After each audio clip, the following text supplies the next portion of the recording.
I run 3 Jiu-Jitsu schools, and the thing is that the last school that I ran, I made it a point to take that principle directly into each of my classes. And in Jiu-Jitsu for us, we ran 2-hour classes.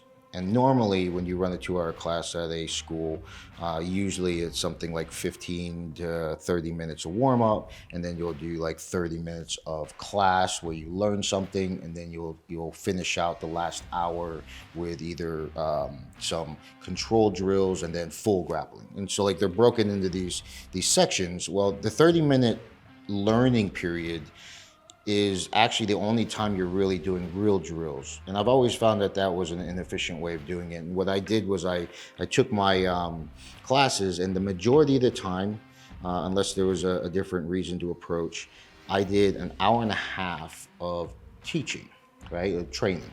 And the thing is that if I wanted them to warm up, I would have them warm up with technique or something that is a learning or a development of skills they already had. But with the hour and a half, what I would do is I would figure out the lesson or the real skill that I wanted them to have. So let's just say it was a sweep.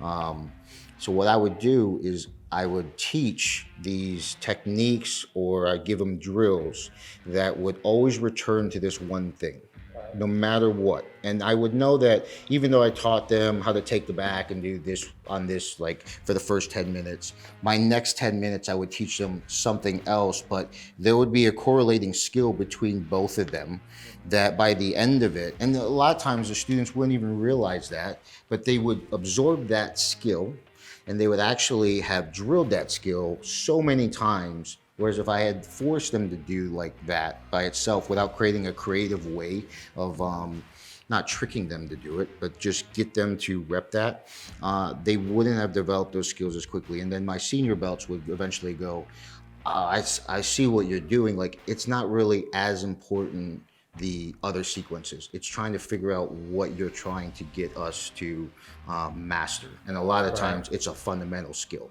It's a fundamental skill that I'm constantly hiding. Sure. And the thing about fundamental skills is people don't want to do it because it's boring. Like after a while, it's like, I don't want to do this basic skill set or this basic escape.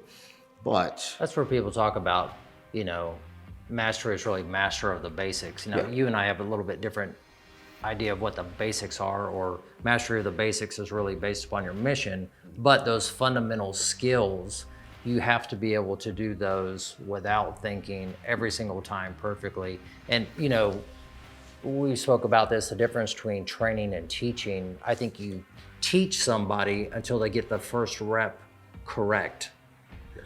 Then training starts, because now you have to train to do that one rep correctly 10,000 times. So you teach somebody till they do it perfect, and then now training starts. Once they can do the rep perfect, now they have to train They it. know what it feels. Right, and then you can work the nuances of it. And I think no matter what discipline you're trying to acquire, whether it's, shooting, grappling, fighting, boxing, whatever it is, I think the common thread through all of that is that approach that you take through training and get the reps in,